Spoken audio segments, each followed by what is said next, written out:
Galera, sejam muito bem-vindos a mais um episódio do The Byte. Nesse episódio vamos falar sobre mais novidades de Xbox, da crise de Xbox. Temos aí também notícias preocupantes sobre inteligência artificial e controvérsias envolvendo a Twitch e criação de conteúdo no Brasil. Esse episódio aqui é um episódio que tem publi da Nuvem. Vocês sabem porque a Nuvem é parceira do The Byte desde o princípio do The Byte. A gente tem um cupom por lá que é The Byte para 10% de desconto em vários games de PC, tipo Fallout 3, Persona 3 Reload, Shadow of the Tomb Raider. Vocês perceberam que é o terceiro game? Fallout 3, Persona 3, Shadow of the Tomb Raider é o terceiro do reboot. Então, vale a pena conferir, QR Code na tela, link na descrição e vamos nessa pro episódio.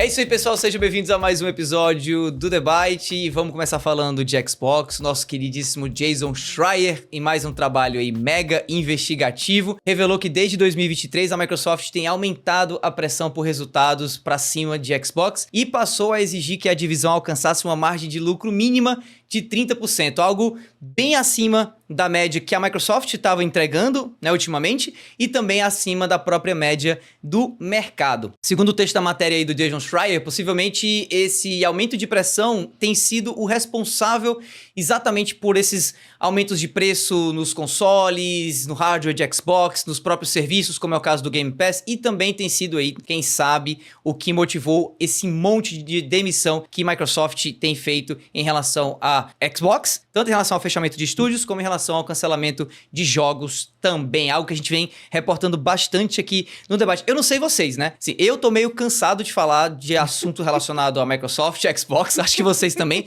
mas é que, cara, não dá. Não dá. É ou não é verdade? Não dá. A gente tenta falar de outra coisa, mas parece que toda semana aparece uma notícia nova de Xbox. Você tem sentido isso também, Edu, ou não? Então, eu vou te fazer uma pergunta. Qual que é o nome do CEO da Microsoft? O CEO da Microsoft é o Satya Nadella, não? Uhum.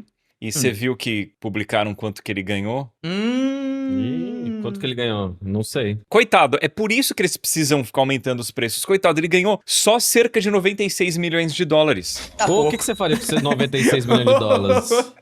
Eu ia estar fazendo isso aqui de bora com fundo. É por isso, cara, é por isso. Como que você vive com um orçamento desse? É pesado, né? Não consegue, né, cara? E por quê? Como que justifica isso? Como que justifica? Eu vou deixar você falar, mas como que justifica isso? E ainda mais com esses cortes? Não justifica, cara. É o sistema americano totalmente quebrado, né? Só lá que acontece isso. É verdade, só lá que acontece e é muito curioso porque, assim, a gente tá vendo essa pressão crescendo pra Microsoft entregar mais resultado, só que a gente, dentro da indústria de jogos eletrônicos, né, Vandep, a gente preza por qualidade ao invés de quantidade. E a gente vai até trazer daqui a pouco a figura da Sarah Bond, que acaba sendo uma das figuras hoje que tem mais aparecido nesse novo momento de Xbox, e algo que ela falou recentemente numa entrevista que ela deu foi que hoje em dia, empresas que trabalham com jogos exclusivos ou com essa exclusividade estão fazendo algo errado, estão fazendo algo de maneira antiquada, porque o ideal é focar nos maiores jogos, que são esses jogos que se repetem ano a ano, mais ou menos com o mesmo conteúdo, ao invés de apostar em títulos mais criativos, mais únicos, como o próprio Keeper, né, da Double Fine, que é uma empresa da Microsoft,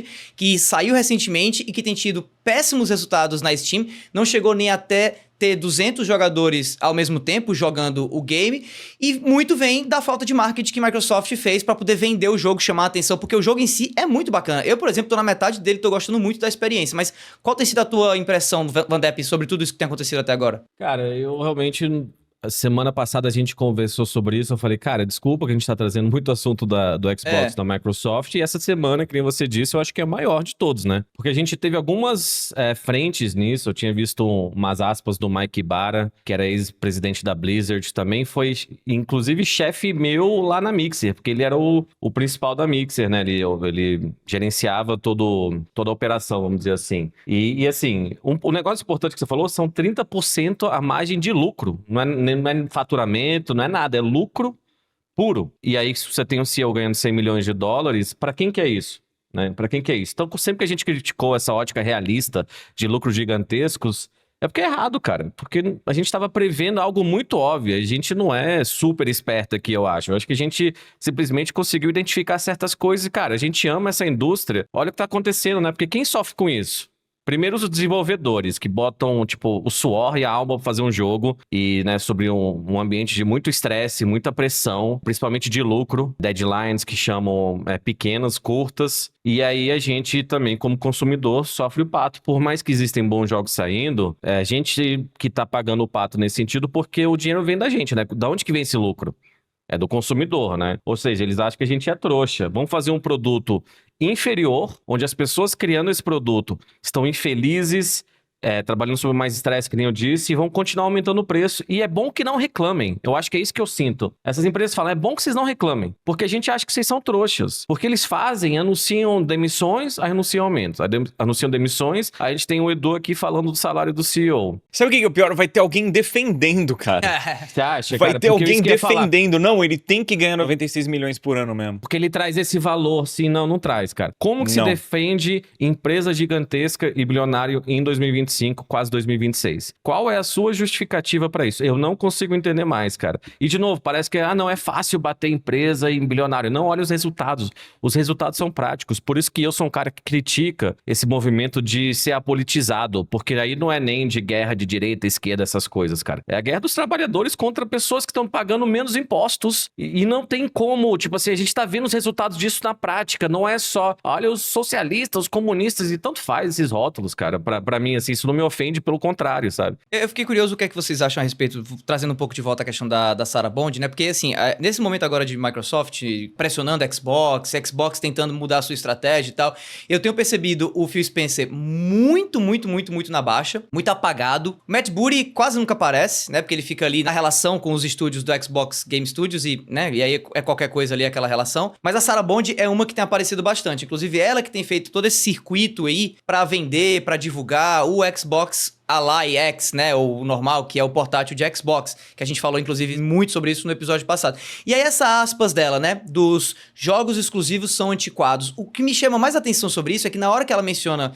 essa parada dos jogos serem antiquados, ela esquece que Microsoft investiu pra caramba em um monte de estúdio e cria jogos únicos, que tinham propostas de criar jogos únicos, jogos interessantes, além, é claro, desses jogos, sei lá, blockbusters, né, como o próprio Halo, Gears of War e tal, independente se esses jogos vão ficar só no ecossistema de Xbox ou se eles vão ficar distribuídos por aí. O que mais me chamou a atenção foi que na hora que ela foi se referir aos títulos que ela acha que estão bombando no mercado, ela só mencionou esses jogos live service, que são jogos que, se a gente for olhar a estratégia, por exemplo, de PlayStation, são jogos que não dão certo sempre e nem pra toda empresa. PlayStation, por exemplo, tá dando pra trás, digamos assim, né, na estratégia anterior de investir pra caramba nesse tipo de jogo, investindo novamente em jogos single player. A Nintendo, eu não preciso nem falar, né, e é muito louco, e eu queria saber o que é que vocês acham disso, o Edu pode falar.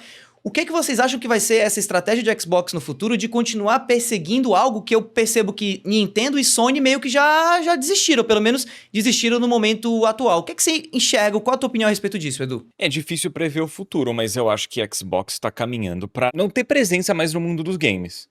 Ainda mais se eles estão tão gananciosos, querendo essas margens de lucro tão absurdas. Eles não veem valor em games que se destacam como obra de arte, como campanhas single player diferenciadas. Eles querem fazer essa comoditização dos games. Ou eles vão ter que mudar completamente o público que consome Xbox, ou eles não têm futuro, porque se você observar o que Sony tem feito, o que Nintendo tem feito, não são empresas perfeitas. A Sony errou demais nos últimos anos, mas tanto PlayStation quanto Nintendo ainda tem um público fiel, são empresas com bons números e onde a gente vê a perspectiva de continuar com elas, né? Eu me vejo seguindo, consumindo jogos e consoles da Nintendo e de PlayStation. Até mais Nintendo do que PlayStation, que acho que PlayStation não tá num momento legal. Xbox, cara, eles lançaram o portátil, eu não tenho o menor interesse em comprar esse portátil, eu não vejo valor nele. E eu sinto que o público tá com a mesma percepção. O público não tem visto valor em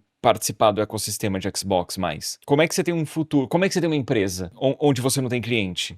Não tem, esse né? é o ponto. Cara, e falando da Sarah Bond, teve uma aspas dela, assim, falando da próxima geração justamente, né? Vai ser very premium, né? Muito premium e no mais alto nível, basicamente. A experiência no mais alto nível. Ela disse que vocês vão começar a ver coisas que tem nesse handheld, justamente no portátil, e que ela não quer falar tudo.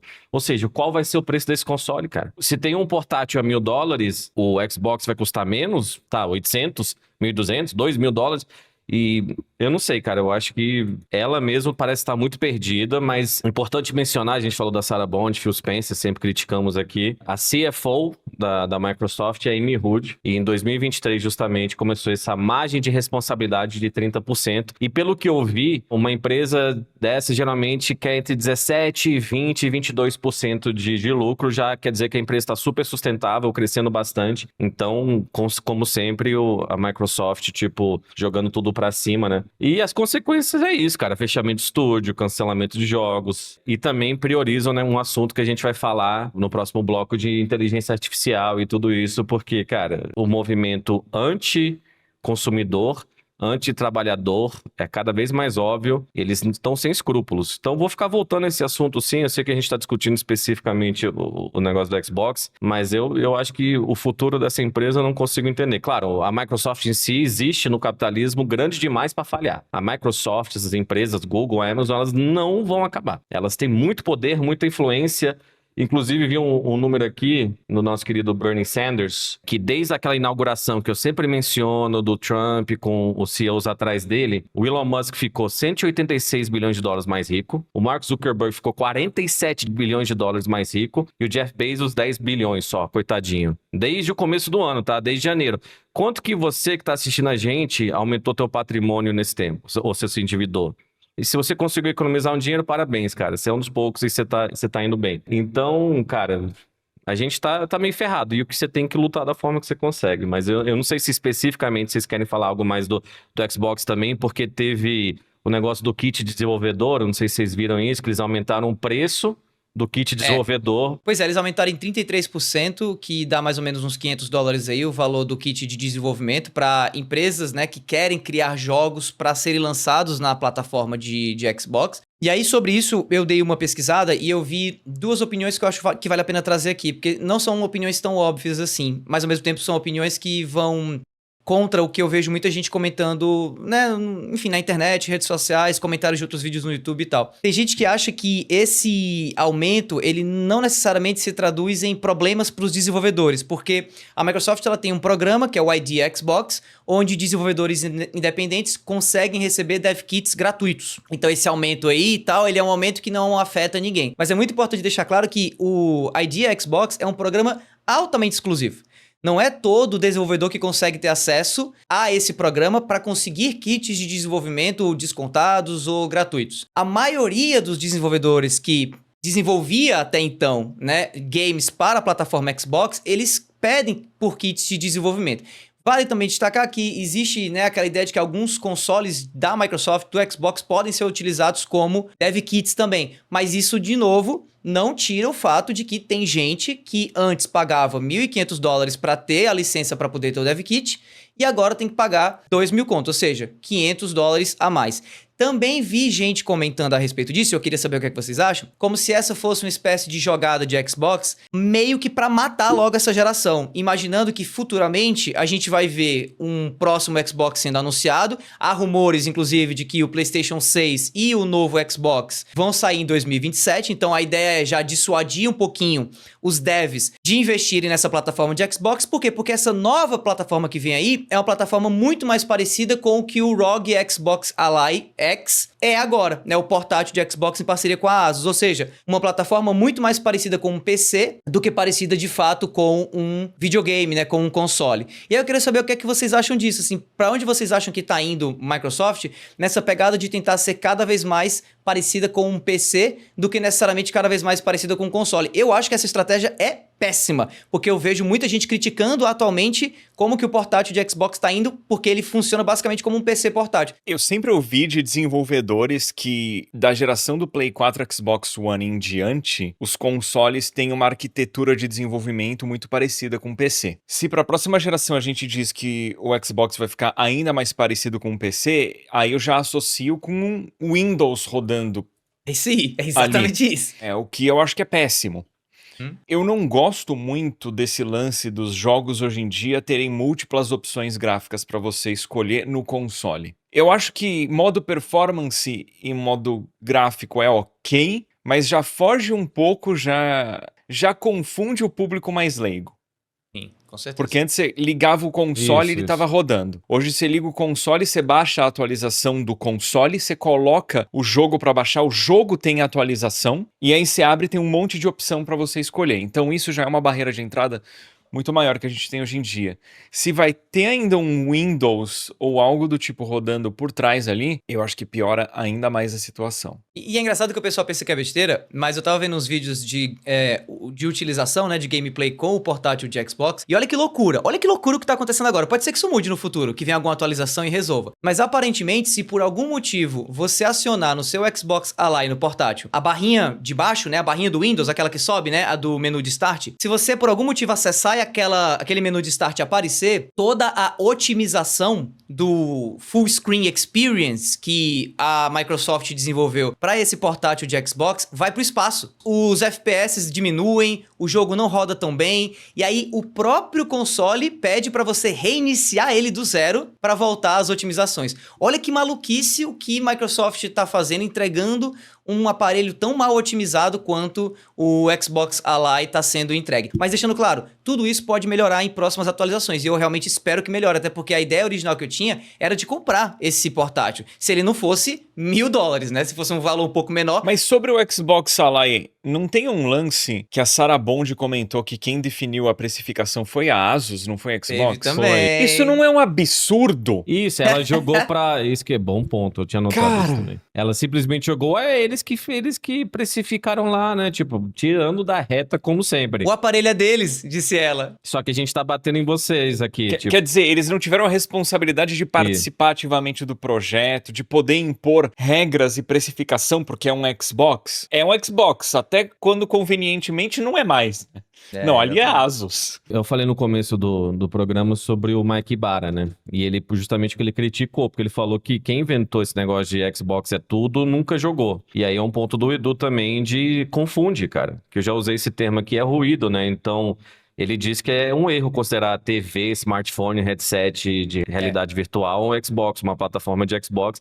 E também que depender do Windows, que nem eu acho que o Edu falou também, não é algo positivo. Isso me leva um pouco, não sei o que vocês acham, ao Xbox One, né? Que eu acho que lançou como consolezão, mas assim, não, é um centro de mídia e você pode fazer tudo aqui. Beleza, em 2013, talvez a gente estava procurando isso. Era uma aposta que fazia sentido, né? Existiam Smart TV, essas coisas já, mas assim, você queria centralizar as coisas. Foi uma aposta, que nem você disse, que fez sentido. Hoje em dia, as razões pelas quais eles estão fazendo tudo isso ficam não muito claras, a não ser pela ótica de ganância. Eu acho que é isso, não são decisões estratégicas pensando no consumidor, cara. E aí, justamente, eles enfiam isso goela abaixo pra gente e a gente tem que simplesmente engolir tudo. E eu não quero engolir tudo, não. Ficou estranho esse, mas pode deixar, acho.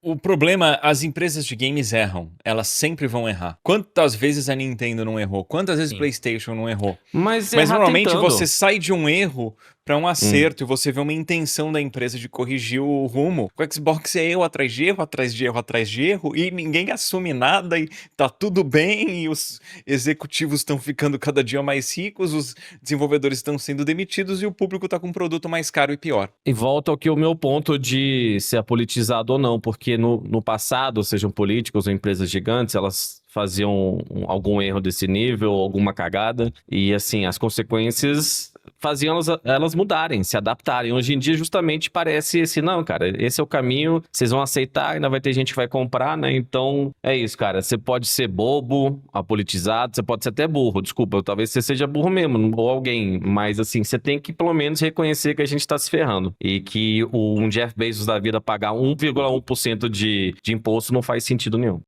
Eu sei que eu tô muito curioso pra ver essa próxima geração, cara. Muito curioso mesmo, porque ao que tudo indica, a PlayStation vai investir num console não tão poderoso assim, pra poder manter o valor dele ali na casa mais ou menos dos $600. Isso é o que a maioria dos vazamentos tem trazido, né? O PlayStation 6, ele não vai ser tão poderoso assim, até pra PlayStation poder fazer de tal modo que um portátil consiga trazer jogos ou de Play 5 ou de PlayStation 6, que vão funcionar mais ou menos ali mesmo, com recursos altamente limitados, pra poder entrar na corrida dos portáteis. Enquanto o PlayStation 6, se ele for muito potente, ele vai ficar muito caro também. Então a ideia é manter ali no patamar dos $600, $700, como o PlayStation mais ou menos tentou fazer agora com o PlayStation 5 Pro. Ao mesmo tempo, os mesmos leakers, os mesmos caras que estão fazendo esse tipo de leitura da estratégia de PlayStation, estão dizendo que o próximo Xbox, pela própria fala da Sarah Bond, né, vai vir com um preço premium, vai estar vindo para rodar com um preço mais ou menos na casa dos $1.000 a $1.200. E aí eu fico imaginando, cara, como que vai ser a gente numa indústria onde PlayStation e Xbox, que muita gente ainda vai entender mais ou menos como concorrentes, né, na próxima geração, isso ainda vai existir. Vão trazer consoles com preços tão extremos assim, tão diferentes. $600 um, $1.200 o outro. Eu fico curioso pra saber quem é que vai se dar bem no final, mas acho difícil que seja Xbox, né? Galera, estamos aqui no Momento Alura. Na Alura tá rolando o Guia do Mochileiro Tech, que reúne um conjunto de conteúdos práticos, tendências de mercado e ferramentas para transformar aprendizado em resultados concretos. São mais de 20 materiais gratuitos organizados num só lugar. E além disso, durante o mês de outubro, quem se matricular na Alura garante 2 meses extras. Tem QR Code na tela, link na descrição e cupom DEBYTE para conseguir um desconto na Alura. Confiram que vale a pena. Davi. Pois é, já que no bloco passado falamos de empresas megalomaníacas e CEOs gananciosos, vamos continuar falando desse assunto, mas agora saindo de Microsoft e entrando... Desculpa, gente, o assunto é sério, mas é porque a transição foi boa. Vamos falar agora de Amazon, assunto sério, tá? A Amazon, documentos internos, na verdade, vazados recentemente, indicam que a Amazon pretende substituir 600 mil empregos nos Estados Unidos até 2033 para ampliar o uso de IAs e robôs, principalmente nos seus centros de atendimento e remanejamento de encomendas, né? Obviamente tentando assim reduzir custos, mas também aumentar o faturamento. Sim, pois é, 600 mil empregos, galera. E aí é importante destacar, deixando logo claro, porque aqui a gente é sempre fiel à informação, não são 600 mil demissões, mas são 600 mil empregos que a Amazon vai deixar de investir em pessoas e de criar vagas para essas pessoas para poder dar espaço no mercado para IAs e robôs. Mas também podem ter demissões dentre essas 600 mil vagas que vão ficar aí entre o ChatGPT e a empresa de robôs do Jeff Bezos, no caso, né? Porque eu ia mencionar o Elon Musk, mas eles são concorrentes. Mas enfim, Vantep, o que é que você achou a respeito desse assunto, já que você é um cara, inclusive, muito crítico desde o começo do debate a essa história de IA, a ganância dos empresários e tal. Com uma notícia como essa... Cara, eu mudei um pouco minha opinião sobre inteligência artificial desde que a gente conversou sobre. Eu não fui contra o suficiente. Eu não fui contra o suficiente nesse negócio de verdade, cara, assim. Eu sinto que sob a ótica de uma inevitabilidade tecnológica, as empresas estão usando isso pra demitir pessoas, aí depois recontratá-las com salário inferior, salários mais baixos, intensificando as cargas de trabalho e ainda sendo mais precário, né, que nem a gente discutiu. Então, vamos pegar alguns exemplozinhos que a gente tem visto. Recentemente, um amigo de vocês, o Sam Altman também, vocês adoram o ChatGPT. Agora é nosso, meu e do Edu. Porque o Edu usa esse negócio também.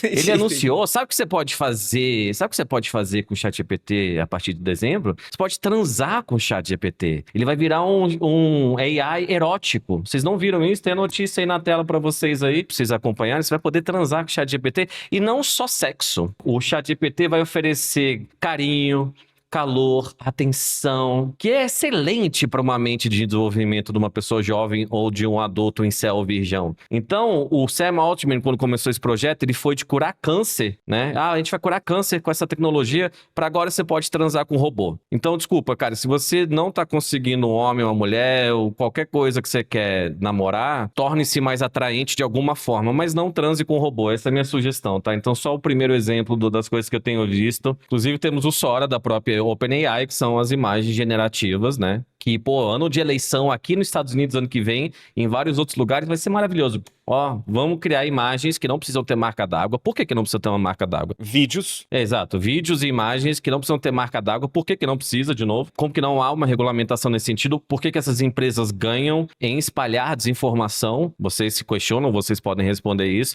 A gente foi justamente do Will Smith comendo macarrão, né? Aquele primeiro vídeo de AI, pra, eu acho que Jake Paul passando maquiagem. E, de novo, no ano de eleição, onde as coisas já são super caóticas e polarizadas, você consegue inventar imagens, né, que simplesmente contam qualquer tipo de história, qualquer narrativa. Eu tô cansado, e eu não sei vocês, de, né, se eu tô vendo um Reel, um TikTok, você vê um vídeo, aí você vai ou curtir, e você sempre agora tem que ter um momento de ler os comentários. É inteligência artificial, não é? Todo dia, né? Eu frito o cérebro nesse negócio aí de Reels mesmo, então existem alguns exemplos. Eu li que um general americano vai usar a inteligência artificial para tomar decisões militares. A gente teve recentemente também o Burger King, que fez uma foto de um sorvete deitado, mas na verdade não era IA, mas era para parecer IA e todo mundo criticou. Então assim, esse é um negócio que invadiu nossa vida. E eu entendo, vocês mesmos usaram já para trabalhar, eu entendo que muita gente se apoiou nisso, mas eu ainda vejo as pessoas dando comandos, parece que a gente gosta de dar ordem, né? E um prompt nada mais que é uma ordem, faça isso, e é muito mágico, cara, é um retorno muito mágico. Já falei, ó, as poucas vezes que eu usei para identificar o negócio de uma planta, ou fazer um cálculo matemático, realmente ele lembra o que você pediu antes, mas não sei, eu vou passar a bola, porque senão eu vou continuar dando exemplos aqui, o pessoal vai cantar, mas pode comentar, Enos. Não, são inúmeros problemas envolvendo AI, mas assim, as pessoas confiarem cegamente é um erro surreal. Você tentar substituir criatividade humana por um algoritmo, né, por uma inteligência artificial, é um erro absurdo, sabe? A AI traz informação errada, ela não sabe nem resumir coisa que eu uso o ChatGPT para não me esquecer de coisas. Eu tô jogando um jogo que eu vou fazer análise e eu alimento a inteligência artificial, o ChatGPT, para depois eu retomar tudo que eu falei. Às vezes ele retoma coisa errada. Eu falei uma coisa óbvia, peço para ele gerar um bullet point com aquilo e ele gera errado, sabe? E pensar que as pessoas acreditam cegamente num sistema desses, pra mim é bizarro. Retomando o Amazon, que vai, né, até 2033, você falou, cerca de 600 Isso. postos de trabalho sendo alocados para inteligência artificial. Cara, mas pensa que a Amazon é uma empresa que trata tão mal, mas tão mal os funcionários, que em determinados locais nos Estados Unidos eles estão tendo problema de contratar, porque a Amazon já contratou tanta gente e já tratou tanta gente tão mal, que chegou uma hora que eles não têm mais como contratar gente nova. Se eles forem contratar alguém, é alguém que já trabalhou para a Amazon e não necessariamente quer trabalhar lá. Isso é uma coisa muito maluca que eu tava lendo a respeito recentemente. Então eles, tipo, podiam ter tratado um pouquinho melhor os funcionários, que ia ter mais fidelização de emprego lá, ia ter mais gente querendo trabalhar para eles, né? É complicado. O problema também, eu acho que as pessoas parece que elas perderam um pouco da dignidade de querer acompanhar algo legítimo, algo verdadeiro. Pra mim, me incomoda o fato de ter gente consumindo conteúdo por AI, sabendo que é AI e não se incomodando que sequer existe um aviso de Exatamente. transparência que aquilo é AI. Eu entendo que você vai usar o ChatGPT de uma forma relativamente responsável, vamos dizer assim, e que vai complementar o teu trabalho. Se fosse um negócio que tivesse sido feito com ética, tivesse tendo cuidado, justamente uma marca d'água, talvez eu experimentaria mais, entendeu? Talvez eu ia pensar em como que eu implemento isso no meu dia a dia como um autônomo que agencia mais de uma dúzia de pessoas e tem um programa aqui, né? Eu ia explorar uma ferramenta nova, mas justamente eu acho que esse negócio de tecnologia ser inevitável, agora já chegou e não vai sair mais, mas assim, então a gente só vai aceitar. Eu sei que vocês dois são pessoas responsáveis, eu com certeza tem gente nos comentários, mas assim, de novo, quem se beneficia em a gente sempre ficar na dúvida se o negócio é inteligência artificial ou não, se um vídeo é ou não, sabe? Então, tem certas coisas que nos pegam de jeito e esse é um assunto, pra mim, que me dá calafrios, cara. Então, eu queria saber o que você pensa disso, Davi. A minha grande questão a respeito do uso de IA, isso é algo que eu falo desde o começo do debate, porque eu uso IA praticamente todo dia e, para mim, né, potencializa muito o meu trabalho, não só como criador de conteúdo aqui no debate, como colunista lá do Jornal o Povo, porque a IA me ajuda a organizar as informações muitas vezes para eu poder fazer uma análise, eu fazer análise, não a IA fazer uma análise por mim. Na sala de aula também me ajuda muito e tal, papapá. Mas assim, a minha grande questão é como a gente deveria estar usando o IA e como que a gente deveria estar olhando para a IA e como que a IA está sendo usada e como a IA está sendo vista e trabalhada na prática, na realidade, no mundo que a gente vive hoje. IA não foi o Sam Altman que criou, IA não foi o Elon Musk que criou, IA não foi o Satya Nadella que criou, tampouco foi o Jeff Bezos que criou. Nenhum CEO multimilionário que hoje está usando IA para desempregar gente, está usando IA para criar o que a gente chama de AI slop, né, que é exatamente esse tipo de conteúdo sem base nenhuma, feito por IA que não agrega nada, não premia ninguém, não ensina nada e que provavelmente, já dou aqui uma previsão, me cobra, eu tiro o print e me cobra depois, vai ser a palavra desse ano, tá? AI slop ou só slop vai ser a palavra desse ano, porque a gente vai ser inundado por slop daqui pro final do ano e doravante aí, digamos. Mas a minha questão é que todos esses caras que ganham dinheiro com IA hoje, não foram esses caras que criaram IA. Esses caras usam IA para ganhar muito dinheiro. Um dos caras que criou IA, um dos estudiosos de IA há muito tempo atrás, é um cara chamado Geoffrey Hinton. E o Geoffrey Hinton é, ao mesmo tempo, é o padrinho da IA, é o Godfather da IA, considerado como, né, o Godfather da IA, mas é um dos maiores críticos hoje em dia de como a IA é utilizada. Eu acho que essa é a pegada da minha argumentação, da minha crítica atual a respeito de IA. Eu acho que você banir o uso de IA, você demonizar o uso de IA, que é algo que eu vejo muita gente fazer, especialmente a galera que não entende muito como é que a coisa funciona e tal, não é que é errado,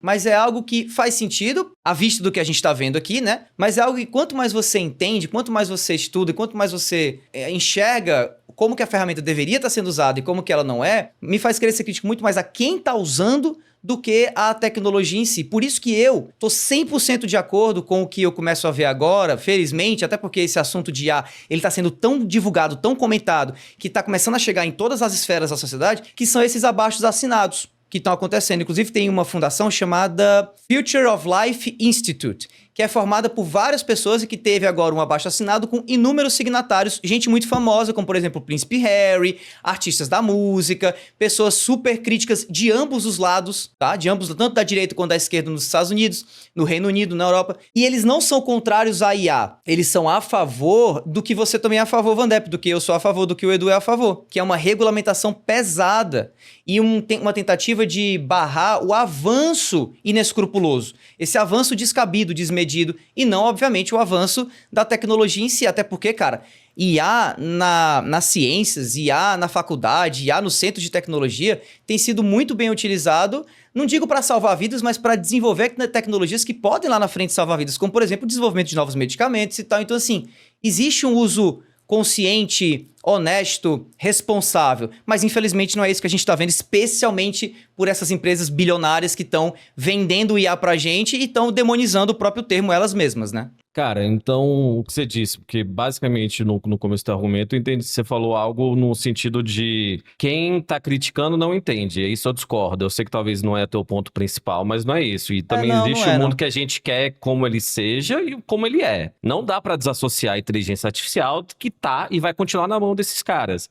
Se você quer discutir o conceito de inteligência artificial que não é anti-humano, eu aceito, cara, justamente, a humanidade está evoluindo, a curva tecnológica continua assim, né, e cada vez mais. Então, eu gostaria de poder desassociar, que nem disse, que fosse um negócio que tivesse feito com responsabilidade para eu poder considerar e implementar. Mas não dá para separar, ela vai continuar nas mãos desses caras. O Mark Zuckerberg mesmo falou que vai gastar 300 bilhões de dólares e que talvez seja um erro em parte, mas que eles vão continuar fazendo isso e a gente tem que justamente questionar o que eles vão fazer com isso. Pô, seria excelente se fosse só para curar qualquer tipo de doença. Imagina se eu concordo que tem um potencial enorme para curar um câncer, para achar resposta que a gente não tem tempo para achar. Mas não é o mundo de hoje, cara. O contexto sociopolítico é sempre importante. Então, sim, é um conceito que a gente criou, Davi, que é legal e que poderia ser bem usado, mas não é. Nenhuma tecnologia agora parece estar sendo bem usada. E eu falo um cara que justamente tô meio viciado em TikTok, essas coisas, né? Não é que eu fico o dia inteiro, mas eu já acho que fico demais. Então, eu não consigo desassociar, cara, por conceito. Você concorda em a gente banir o TikTok? Porque, assim, o TikTok, ele faz mal à sociedade também. Sim, mas você compara TikTok e rede social, eu acho que uma falácia de comparação enorme. Pra você, o TikTok é uma ferramenta que você consegue extrair entretenimento, você consegue extrair aquilo que você quer e é uma ferramenta que não te toma tempo, como tem tomado, por exemplo, da maioria dos meus alunos da faculdade, porque eu sinto na pele o impacto do TikTok, inclusive, pro aprendizado do jovem. Com certeza. É um problema gigante. Esse é o ponto. E eu não acho que a gente tem que banir necessariamente o TikTok. A gente tem que regulamentar o TikTok. Pro TikTok se tornar, inclusive, o que ele é na China. Mas eu não acho que tem que banir a inteligência artificial, mas é um negócio que tá muito fora de controle. Concordo plenamente. O TikTok tá, as redes sociais tá, só que ele ainda tem um benefício em muitos sentidos para promover teu trabalho, que seja, né? A inteligência artificial chegou em muito pouco tempo, cara, é muito pouco tempo, é 2 anos, e isso infiltrou a sociedade e as pessoas nem falam muito. Eu já disse que eu já vi muitas mulheres falando que usam como psicólogo, cara. É uma doideira, cara. Como assim você vai poder transar com inteligência artificial? Loucura. Que benefício isso vai ter pra humanidade, cara? As pessoas vão achar que o sexo oposto é só um negócio pra ser usado, ou um desinteresse total. Então, ou qualquer sexo você tá atraído, entendeu? Então, desculpa, existem coisas que a gente utiliza no dia a dia, que aí teve um avanço. Celular foi...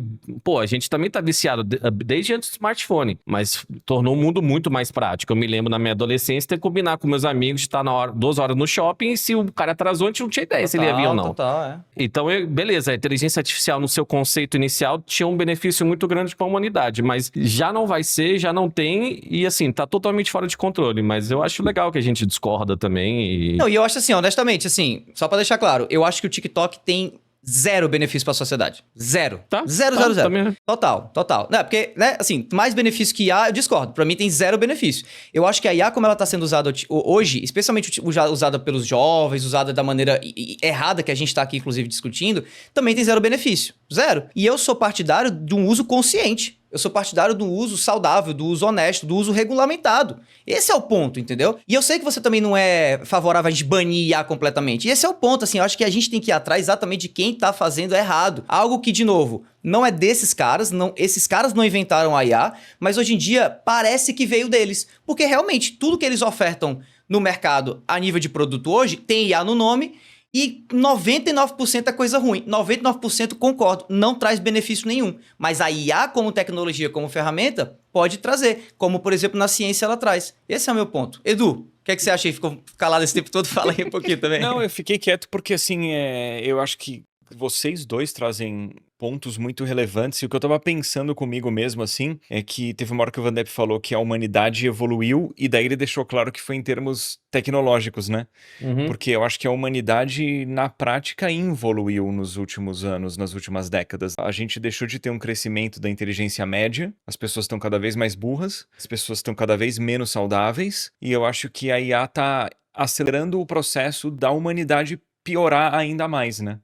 As pessoas, elas estão chegando num nível de ignorância que elas não têm mais medo de falar coisas que são extremamente burras. Elas não têm a capacidade de raciocínio de perceber as próprias limitações. Um problema cada vez maior de obesidade. E as pessoas, às vezes, não têm nenhum amor próprio de tentar se cuidar mais, parece, né? Então, eu sinto que isso tudo tá sendo uma ruína, né? Eu acho que a inteligência artificial para essas pessoas virou um vício, é muito confortável, cara. Eu tô falando com um cara que usou o Gemini 3 vezes, cara. E eu botei uma voz inglesa de uma mulher lá e parece que ela tá conversando contigo. Ele é muito rápido o quanto ele consegue te pegar, porque a gente justamente está numa fase tão difícil do planeta, ao meu ver, que qualquer nível de conforto que você consegue é positivo. E a inteligência artificial, ela te consome, cara. Ela lembra das coisas que você pediu para ela. Ela também, agora com isso, ela vai trazer calor, e tem muita gente usando como psicólogo. E eu acho que justamente essas empresas vão cada vez mais colocarem essas coisas onde você se torna mais dependente disso. Emocionalmente, eu acho que é um risco. Profissionalmente, tudo bem, sabe? Né, cada um eu nunca quero ficar usando inteligência artificial para escrever e-mail, porque eu não quero parar de saber como escrever um e-mail, e se você não exercita o negócio, você acaba esquecendo. Profissionalmente, bastante, inclusive. Então, para mim é isso, cara. Eu acho que o grande ponto meu é que ele infiltrou sem a gente perceber muito. E quem tá em controle disso, que concordo com o Davi, não foram eles que criaram, mas é isso, cara. Tá cada vez mais consolidado esse poder. E eles não querem o benefício da humanidade. Eles não estão fazendo uma tecnologia para ajudar a gente. Eles querem controle, eles querem saber o que a gente tá pensando, o que tá sentindo. E qual a melhor forma de fazer isso? Você usar uma inteligência artificial como psicólogo, cara. Acaba sendo isso. E vamos falar de Twitch, vamos falar mais especificamente da TwitchCon. Algum de vocês já foi pra TwitchCon? Agora eu acho que eu nunca perguntei isso. Não. Você já foi, Van Depp? Pior que nunca foi, não. Mas assim, pra quem não conhece, a TwitchCon, ela é um evento enorme, organizado pela, obviamente, Twitch, né? A maior conferência que a Twitch organiza no ano. E que tem um lado interessante, ou pelo menos tinha até essa notícia que a gente vai comentar agora, que era o quê? Você conseguia encontrar o seu streamer favorito lá. Diferentemente de conferências que tem em videogame e tal, a TwitchCon é uma conferência onde você vai se conectar mais proximamente aí e tal, com o streamer que você curte. Uma dessas streamers é a Emiru, uma streamer que é daquelas streamers, né, que tem uma aparência, né, muito favorável, menina bonitinha e tal, fala sobre videogame, e eu tô tentando usar muito eufemismos aqui, né, e tal. Mas enfim, tem uma categoria né, que ela encaixa de streamer e tudo mais, mas assim, tudo bem, tudo tranquilo. Ela já havia ouvido falar que essa TwitchCon tava meio esquisita, muitas pessoas ao redor dela já haviam comentado que não iriam pra TwitchCon, por conta do clima atual da Twitch, por conta, inclusive, da própria relação dela com o público que tava ficando um pouco complicado, meio tóxico. O resultado foi que ela acabou indo e lá foi quase beijada, assediada por um fã, né, assim, ultra mega aspas aí, durante um meet and greet que aconteceu no evento. Não satisfeito desse problema ter acontecido, a Twitch tratou de maneira péssima isso daí, porque o cara não foi expulso do lugar por pessoas da organização, até onde se sabe. Quem o expulsou do lugar foi o próprio empresário e produtor da Emiru, da streamer, e a Twitch saiu com um boi velho papo institucional, falando que o maluco foi expulso, né, do recinto e tudo mais, mas só o que tem também é vídeo dele trafegando pelo espaço, tanto dentro quanto fora, depois do fato que aconteceu. Vandep, na tua opinião, isso aí é mais um prego no caixão da Twitch como empresa, ou você acha que é um caso isolado que não reflete a realidade? Difícil, né? Pelo contrário, cara, eu acho que é sintomático e simbólico do momento da Twitch. Também uma empresa de quem? Da Amazon, mas tudo bem.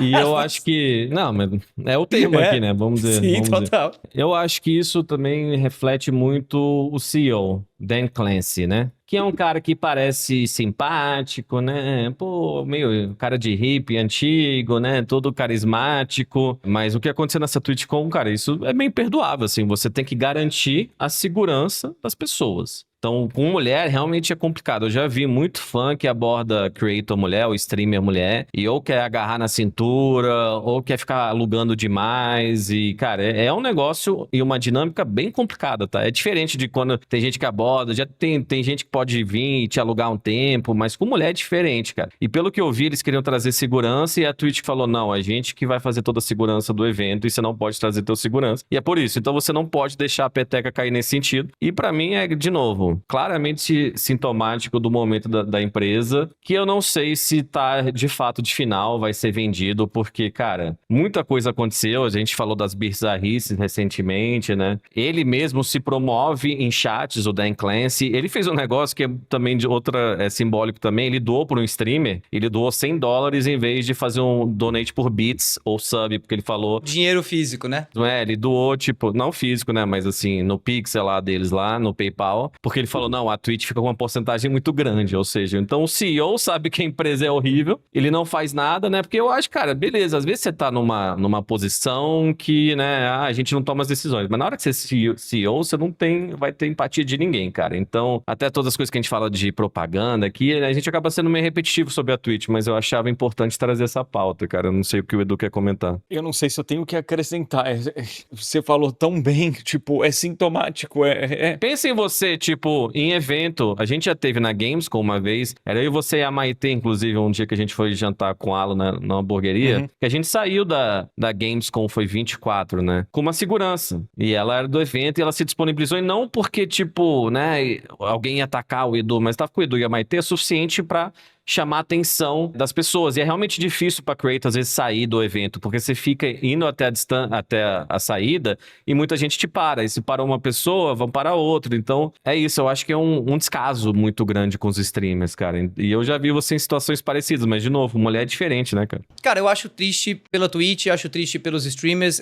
Eu tô vendo um movimento cada vez maior de streamers migrando para outras plataformas. Recentemente, se eu não me engano, o Velberan foi pra Kick. A Kick tá crescendo muito aqui no Brasil. E assim, eu não sei, o Vandep pode até comentar um pouco sobre isso, eu não sei se a Kick tá crescendo no Brasil e no mundo por conta dos próprios louros, né? Ou seja, por conta dos próprios diferenciais, porque paga mais, ou paga muito mais, ou porque oferece um serviço muito melhor. Eu acho que muita gente tá migrando para outras plataformas de streaming em repúdio à própria Twitch, né? E é muito triste você ver uma iniciativa que gerou tanto dinheiro para tanta gente, com quem tanta gente tem tanta identificação. O Vandep, inclusive, já mencionou várias vezes os roxinhos, né?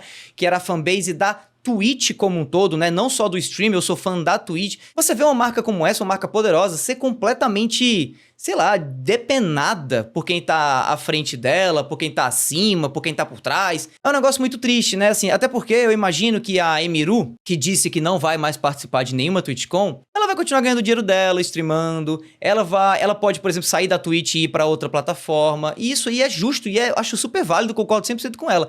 Mas quando a Twitch se for, vai ter um monte de streamer que vai ficar sem ter o que fazer, ou que não vai ter condição de migrar para outro lugar, seja pro YouTube, seja pra Kick ou pra um concorrente. Isso é algo que eu acho que ninguém quer, né? Eu gostaria de ver a Twitch saudável, só que a Twitch saudável da maneira correta, com o CEO responsável, fazendo certo, se envolvendo em coisas produtivas dentro desse mundo do streaming. E é por isso que, por exemplo, eu sou muito favorável ao que o YouTube tem feito.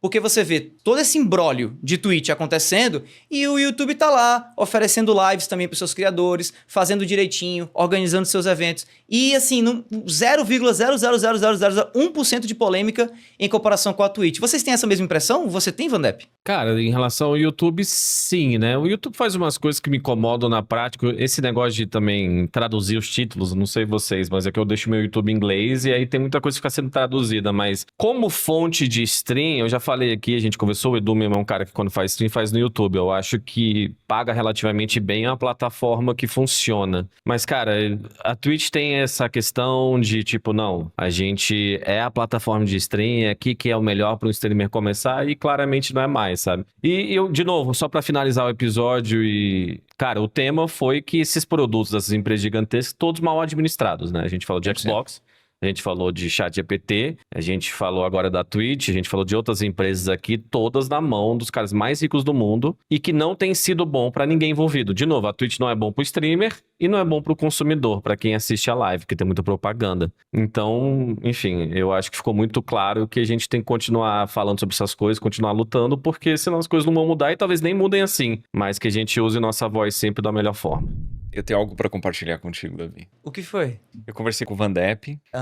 E aí ele falou, não, eu acho que você que devia comunicar isso pro Davi. O que é? Agora eu tô curioso. Ele não sabe mesmo. A gente vai ser pai, a gente vai ter um filho, o que é? Eu não tô entendendo. Não, mas isso quase poderia ter rolado, né? Meu Quando Deus. que poderia ter rolado? Não sei, diga-me. Quando a gente dormiu na mesma cama juntos. Ah, é verdade, mas sim, isso aconteceu. Onde que foi? Foi em... A cama foi em Kyoto, mas foi no Japão, né? Mas por quê? Você gostaria de ir pro Japão de novo?